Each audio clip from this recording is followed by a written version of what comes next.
Welcome back to the season premiere, season 2 of the show that has no name. Of course, this is not season 2. There was no season 1. I just kind of do these when I feel like it. I thought I was finished. I did, if you're not familiar with this, I'm going through discographies, entire discographies of bands that I really like. In the first season, I did Motorhead, Kiss, Slayer, Anthrax, Metallica, Iron Maiden, Faith No More, and Anthrax, did I say that? Pearl Jam, that's who it was. I did those 8. Those are the really big bands for me. I was going to give up after that, but I kind of like doing this. I like standing in my house by myself talking to a camera for 40 people to watch. So what can I say? I like doing it. But I like music, and I like talking about music, so I'm going to continue talking about music. I'm going to do a little bit different today. I did all those other bands because those were bands that came early in my life. Kiss, I got into Kiss in 1975. I was 6 years old. All the other bands I got into, the latest band that I got into that I mentioned earlier was Faith No More. It was 1989. I was 19.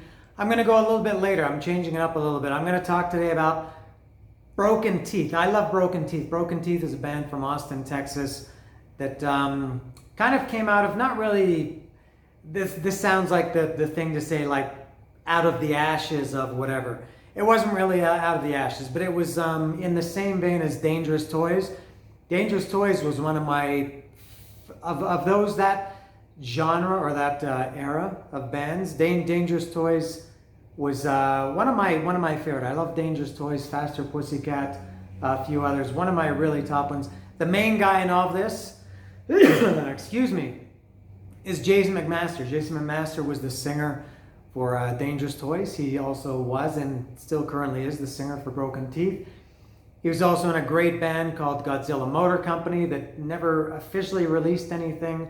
They did a couple of demos, which are great. There, to me, they sound like Vulgar Display of Power era Pantera and Justice for All era Metallica. Excellent. He was in, I guess his first band was Watchtower in the early 80s. He's was or is in a Kiss cover band called Sick, S-S-I-K, Kiss backwards. He's in an AC/DC tribute band called, I think it's Big Balls, I can't remember. And he's in an Aerosmith tribute band called De Niro Smith. The logo is De Niro, Robert De Niro's eyes, De Niro Smith. He's a busy guy, Jason. Igniter, of course. Evil United, another one of my favorites. Forget about all those. Today I'm going to talk about Broken Teeth. If you like Dangerous Toys, I think you would like Broken Teeth.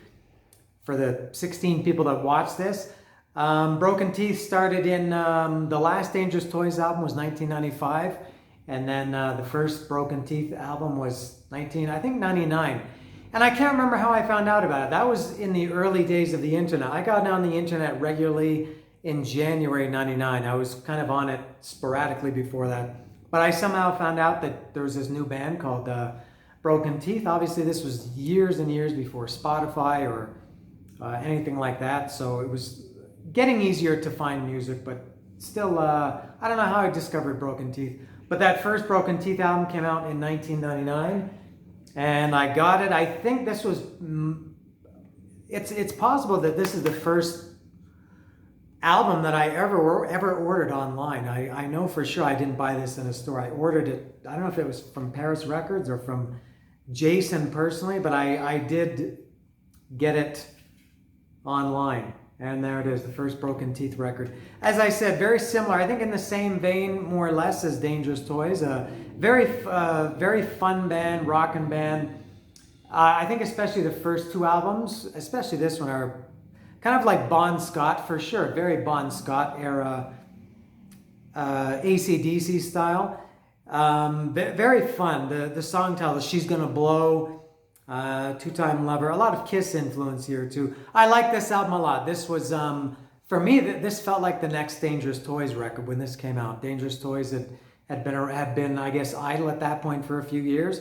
So when this came out, I thought, okay, Jason McMaster is singing, and it's the same general style of music as Dangerous Toys. I wouldn't say it sounded like them, but when you got the voice, when you got the guy singing, you can, I guess, you're gonna sound like your old band.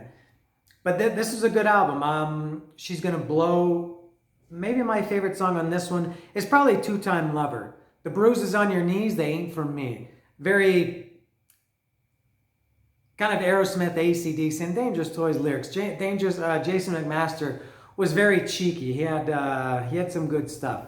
Cheeky, not cheesy. I like Jason McMaster's lyrics. He writes fun lyrics without sounding cheesy like some other bands, maybe of the same ilk.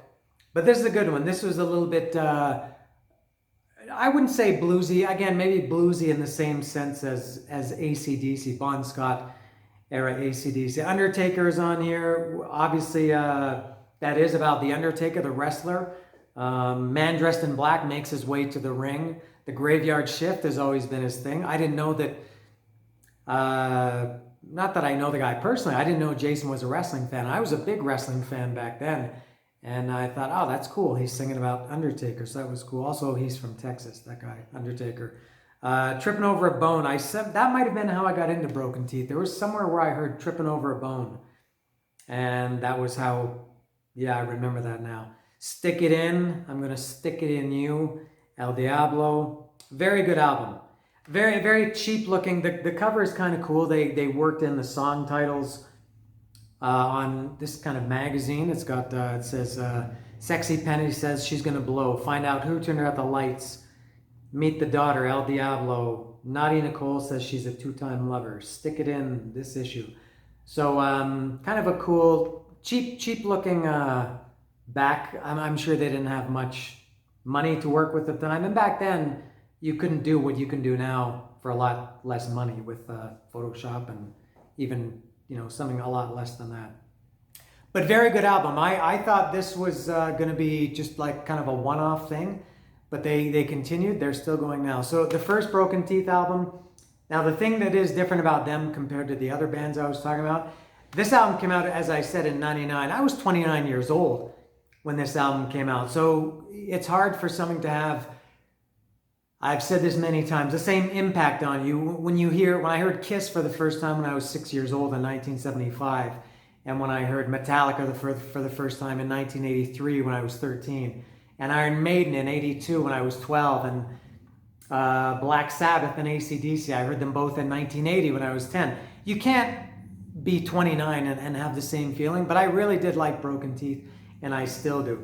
So it came out in 99, and then I don't know when this was. The next one was Guilty Pleasure. This was maybe 2002, I think. And I like this one even more. Guilty Pleasure is just a fantastic album. I love it. It's I think the songs are more or less the same style as the first album. I think this one sounded a little bit better. It sounded more it just sounded better. I don't know what else to say, but I like this album a lot.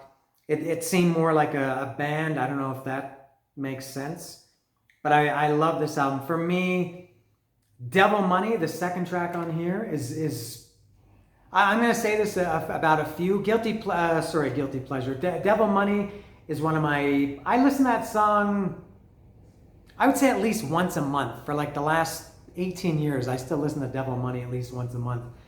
And the rest of it, every song is great. Hanging by the Skin, Crash Landing Affair. They really borrowed from Kiss, Jason McMaster did. Stewardess in a Tight Blue Dress from Sydney. From Kiss, Room Service, then a stewardess in a tight blue dress as I got the time. So he was clearly lifting, I guess not stealing the lyrics, but for me, I think I took it as more of a tribute as a huge Kiss fan, and a huge Jason McMaster, Dangerous Toys, Broken Teeth fan. I like that he was taking these lyrics, and he continued to do that later, which I'll talk about when I get to another album shortly. That was Crash Landing Affair. Guilty Pleasure, the title track, the first song. Total complete AC/DC. I can't say rip-off, that sounds bad. It's the most AC/DC sounding thing you'll ever hear, except maybe for a few other Broken Teeth songs. Mama taught me how to tie my shoes. Daddy taught me how to sing the blues. I also really like She Dances Evil. It's a a little bit more fast-paced, that one. Chain Gang is good too. This album is really good. Hanging by the Skin, that reminds me of Tripping Over a Bone from the first album. Excellent follow-up. I like this one even better than the first album. And same with the album cover. I love this. I love their logo. I didn't mention that, but it's a great band logo. For me, it's up there with Iron Maiden and Motorhead and Kiss. It's a great logo, great band name, and cool album with this guy, with the devil. And if you can see the tattoo that I guess this devilish guy has, Guilty Pleasure, you can see there. And if you see there's also Guilty Pleasure. So Broken Teeth has made their mark on me. Excellent. Guilty Pleasure, I love it. Fantastic. The next one, you're gonna have to imagine I'm showing it. I don't know why I never got this. I kind of know. It was called Blood on the Radio. It was a live album that came out, I guess, in 2004, 2005, something like that. And it was a live album. I think the reason I never got it, it was hard to buy those albums. For me, they were expensive. I lived in Canada at the time, and I couldn't find them in stores. You could only get them by mail, and you had to order it. It was expensive. It took a long time to come from Texas to Canada, and you had to pay for shipping. Sometimes you had to pay tax and duty when you got them, and also it was a live album, so I thought, I don't need it. I kind of wish now that I did have it just to complete my collection. It's the only physical one of, I guess they have about 8 releases, the only physical one that I'm missing. But Blood on the Radio, it was a live album, but I don't know how much of it is live, just because it's so good. It sounds like they recorded it live in a studio and then added the crowd noise.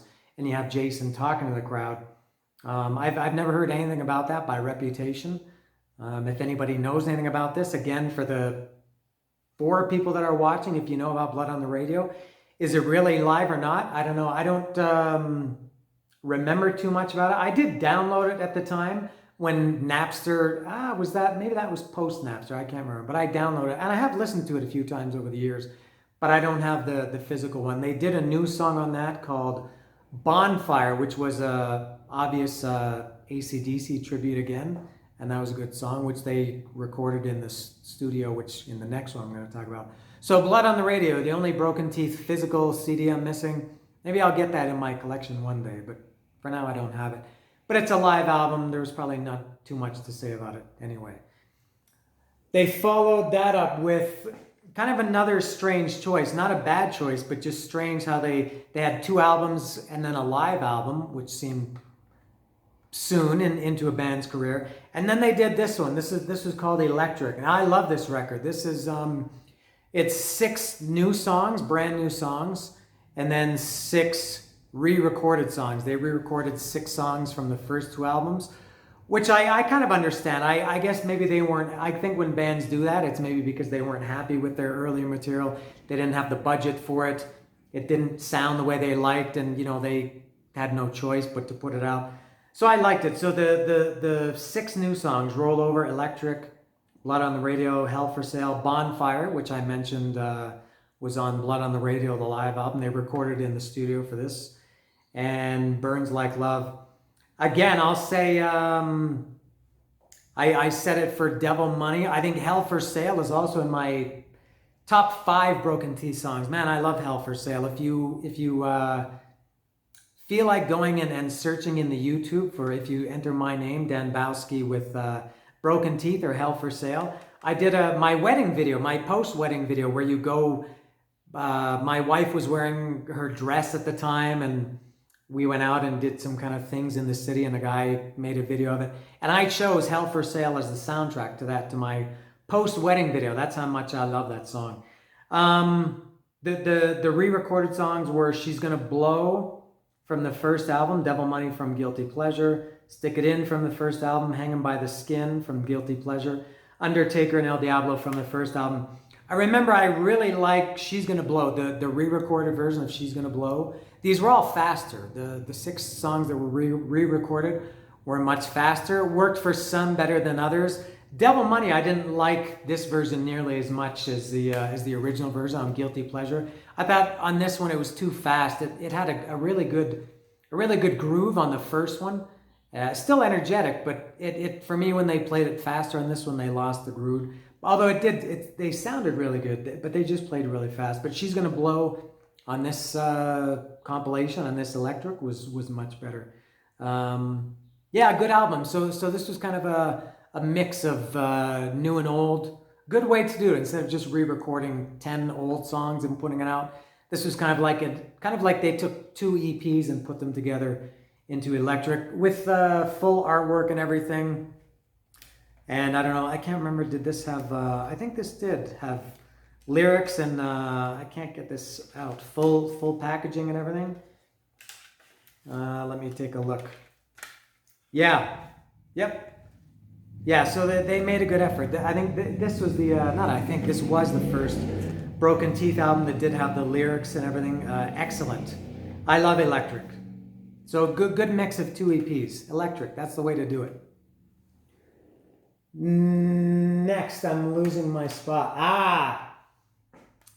Viva la Rock Fantastico. This is, I'm going to tell you that this came out in 2009, I think, 2010. This is, I would say, one of my top, just off the top of my head, top 3 maybe albums post 2000. I think as music fans, we kind of divide things into decades and then into, now that we're in a different century and we count it from post 2000 because everything changed in 2000. This is I can maybe think of 2 or 3 post 2000 albums that I like as much as Viva la Rock Fantastico. This is my favorite. Obviously, it's my favorite Broken Teeth album by far. I love it. They got everything right. This is like Rain in Blood or Among the Living or Appetite for Destruction, where they just got everything right. The music, the lyrics, the sound, the look, the album cover, everything about this was perfect.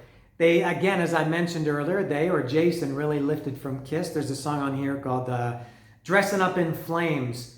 And the chorus is dressing up in flames, get hot, hotter than hell, get hot, dressed to kill. So he's mentioning 2 Kiss albums, 2 of my favorite Kiss albums in there. So I really like that a lot.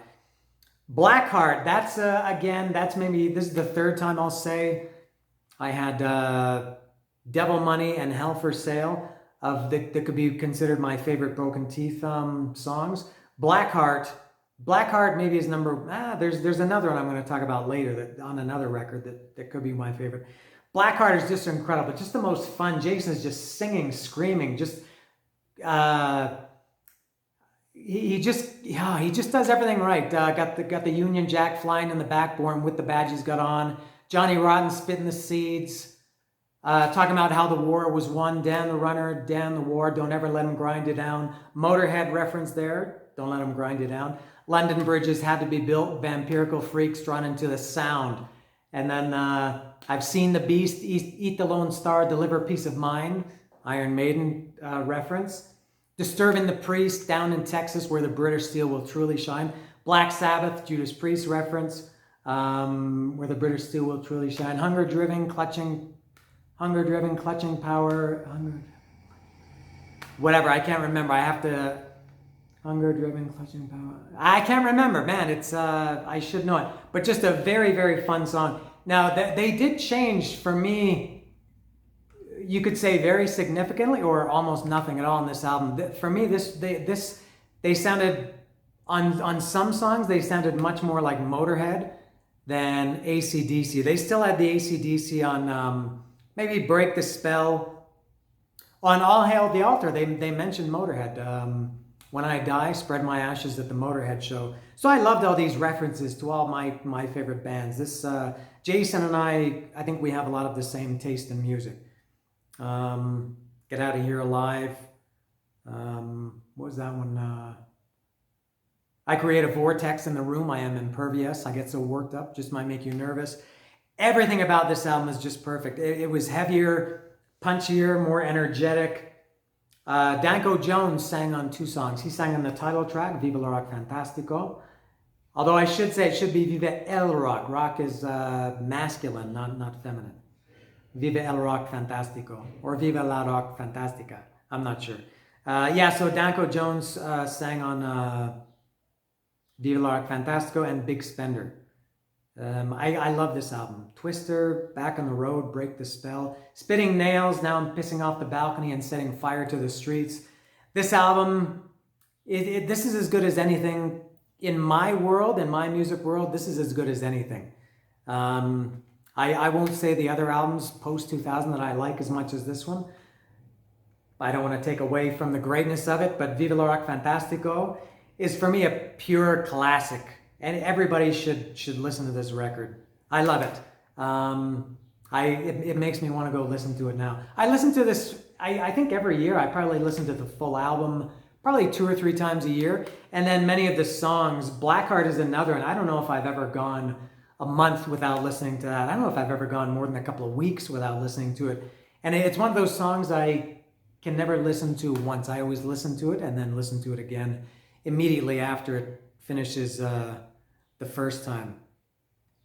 But Viva la Rock Fantastico, it is Fantastico. It's a perfect, flawless album. Give it up for Viva la Rock Fantastico. Next, this was kind of strange. This was Devil on the Road. Now they did this song called Devil on the Road, which will be the 4th time that I'm going to say that this could be my favorite Broken Teeth song. I had Devil Money, Hell for Sale, Blackheart, and the song Devil on the Road. They put out Devil on the Road, the song, maybe in 2011 or 12 or something, just as like a digital single. And then I got this. I think this was only a promotional record. I don't think you could buy this anywhere. It was just, I think it's a CDR. It looks like a CDR. I'm not sure if it is. 2013 this came out. Jason McMaster, he sent this to me. I think I didn't even know it existed. He sent it to me in the mail and I got it. This was kind of like a compilation. This is a little bit, not a greatest hits because they don't have any hits. This is like I think this was based on the set list more or less that they were doing at the time. This is a bunch of songs from all the albums up to this point. Roll Over, Stick It In, Exploder, All Hail the Altar, Bullet, Devil on the Road, the single, Break the Spell, Electric, Blackheart, Spitting Nails, Viva la Rock Fantastico, Undertaker, and El Diablo. And I love that album cover. That's I guess it's an album cover. This was the cover for the single. That's one of my favorite things. I love it. And it's not one that I listen to a lot because I listen to the albums. But this is a good. I was going to say it's a good place to start, although nobody really has this. I'm not sure what the point of this was, but I like it a lot. It's cool to have, even though there's no new music on it. Well, Devil on the Road, but the single digitally was already out. It was cool to have this and to have another piece of Broken Teeth to add to the collection, for whatever that is worth. Devil on the Road.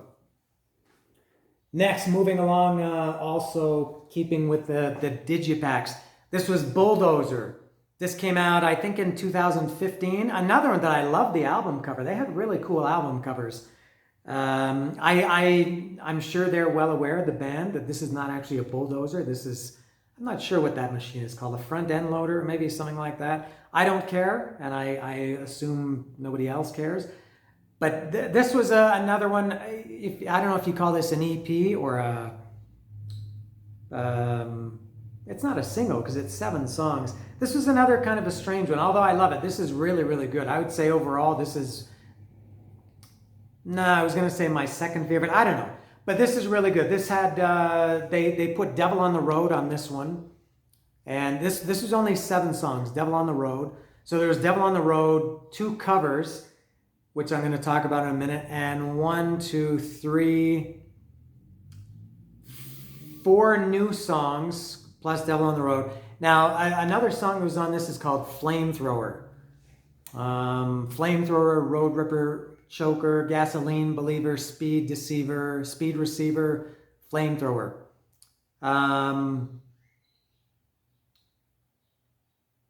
Well, how does it go? Why am I singing lyrics? I got it in my head now. Hell on Wheels Forever, Road Destruction Ahead, Trail of Flames Behind Me, and my feet are turning red. Welcome to the Church of Speed. fixing up the highway, white lights lighting up, white lines lighting up the street, something like that. So Flamethrower, that was another single that came out maybe a year or two before this, just a digital single. And so they added on this. That could be my number 5 of all my favorite Broken Teeth songs. Now the other 3, the 3 brand new songs that were new Broken Teeth songs that never appeared before, were the first 3, Raining Fire, Red River Rising, and The Rough and the Tumble. Those are all fantastic songs. Those are, to me, as good as anything Broken Teeth has ever done. Again, a little bit heavier on this one. I think they were starting to sound a little bit less like AC/DC and more like Judas Priest here. Motorhead maybe on Viva La Rock Fantastico. I think they had more riffs. Raining Fire was kind of a, yeah, for sure, Judas Priest. I think The Rough and the Tumble was the beginning. I think it was The Rough and the Tumble.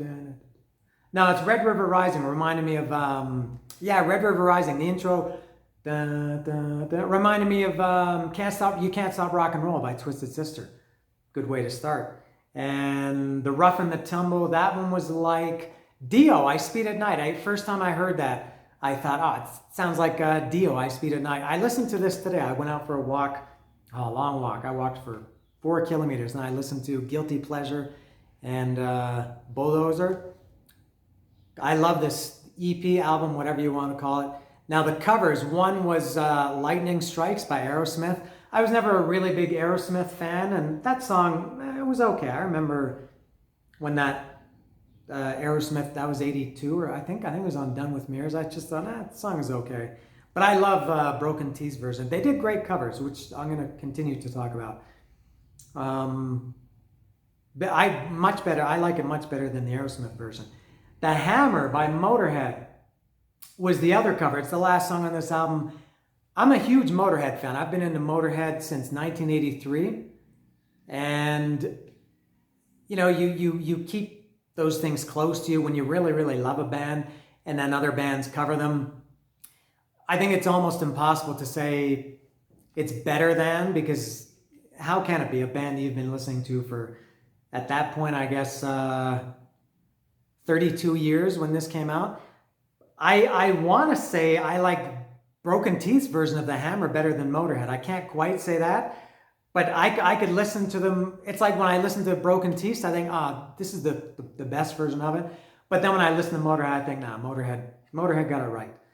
But that's how much I love The Hammer. When this came out, I listened to The Hammer constantly. Where I used to work, it used to be about a 20-minute drive home from me, and I used to listen to the Hammer like 4 or 5 times until I got home. So this was a very good album for me. I think this was also, for anybody that cares, the first album they released on vinyl. So you could get this on vinyl. I don't care. I have it on CD. Bulldozer, fantastic. The last one, this came out, this is Four on the Floor. This came out in 2016, 17 or something like that. This is their most recent album. I hope they're doing something new. I'm not sure what's happening in the Broken Teeth world these days. It seems like this came out fairly recently, but it's been at least 3 years that this came out. Another good packaging. They had the full lyrics in this one, which they didn't on Bulldozer and everything. So this came out on Dave Ellefson's label, which was EMP, which is, I guess, Ellefson Music Productions or something like that. This was another good one. Broken Teeth has never disappointed me. I liked, obviously, some better than others, but this was really good. Four on the Floor, the title track is really good. They had a great Motorhead tribute on here. As I just mentioned, I was a huge and am a huge Motorhead fan, called Never Dead. I believe in Motorhead. Greatest words I ever said. Motorhead, Never Dead. All the gauges in the red. I believe in Motorhead. Never Dead is a great... That's a good tribute. I mentioned earlier when I did the Metallica discography that they did, Metallica did Murder One as a Lemmy tribute on Hardwired to Self-Destruct. For me, one of the worst, maybe the worst song in the Metallica catalog. Never Dead, I don't know if it's one of the best in the Broken Teeth catalog, but it's for sure my favorite on this album. I love it. Let the War Machine Roll is a good song too. Get You Some is good. This was, I would say, a little bit back to the first album. Nah, I don't know. They're a little bit, Broken Teeth is maybe a little bit like AC/DC, and they change a little bit, but not too much. I don't know what I'm talking about. Another great thing about this album, they did Rock Bottom by Kiss. As I mentioned earlier, I've been into Kiss since 1975. I was 6 years old when I got Kiss Alive for Christmas in 1975. So again, similar with Broken Teeth, they choose great covers. They choose all the songs that I like. This is another great version, Rock Bottom. As I mentioned in the beginning, Jason sings and plays bass. I don't know if he still does in the Kiss cover band. Tribute band, I guess. No, not a tribute, because they don't wear makeup or anything. And they did Ladies Room and Very Well, and I think they did Rock Bottom too. And Rock Bottom on here, it's just fantastic. I love it. So a good way to end the album. I've mentioned before I don't really like covers on albums, but I've also said, to be fair, there are many exceptions, and Broken Teeth is one. They've also done Broken Teeth there was an AC/DC tribute album, and Broken Teeth did What Do You Do for Money, Honey, which is, again, as good as I've been into AC/DC since Back in Black in 1980. What Do You Do for Money, Honey is, I love it. It's amazing how much Jason sounds like Brian, excuse me, I was going to say Brian Johnson. They also did a cover of Breaking the Law by Judas Priest. That one I don't really like. It was, I think, just too much like the Judas Priest version. All the other covers that Broken Teeth have done, The Hammer, Motorhead, Rock Bottom, AC/DC, whatever else they've done, they've been really good, but Breaking Law, not really a favorite of mine. 4 on the Floor. I hope for more Broken Teeth music soon. Maybe this quarantine is I know for some bands it's making them very creative and very busy. Other ones, they're just being lazy. I don't know where Broken Teeth fits into that, but I would love to hear more Broken Teeth. That's it. This was a shorter one compared to my other ones. Not as much here to talk about with Broken Teeth, but I do love them. So that's it. And I might do a few more of these. And if I do, I hope you watch them. Thank you, and see ya.